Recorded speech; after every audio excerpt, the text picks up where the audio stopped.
आज की वीडियो में हम लोग ये जानेंगे कि स्कैंडिनेवियन देश किसको कहते हैं और नॉर्डिक देश किसको कहते हैं। इनमें बहुत महत्वपूर्ण अंतर है। ठीक है, याद रखना यहाँ से क्वेश्चन एग्जाम में पूछा जाता है। जरा आप स्क्रीन पे देखिएगा, अगर पूछा जाए स्कैंडिनेवियन देश किसको कहते हैं तो इसमें 3 देश शामिल है। कौन कौन से देश शामिल है तो याद रखिएगा, अगर आप स्क्रीन पे देख रहे होंगे तो इसमें एक आपका है डेनमार्क, जो सबसे महत्वपूर्ण है। याद रखिएगा, डेनमार्क, नॉर्वे और स्वीडन।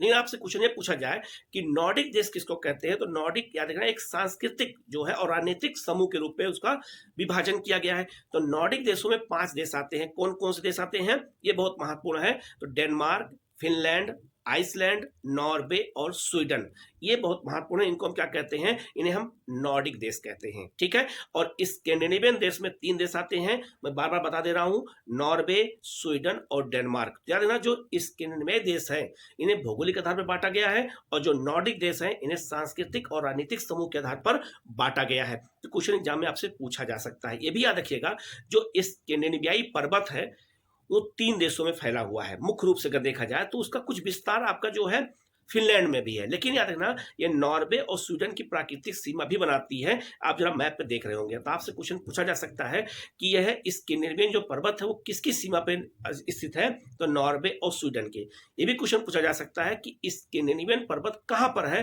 तो ये यूरोप में है। ठीक है, तो किस देश में है, किस महाद्वीप पे है, यहाँ से क्वेश्चन बार बार पूछे जाते हैं। तो मैपिंग स्ट्रांग होना बहुत जरूरी है।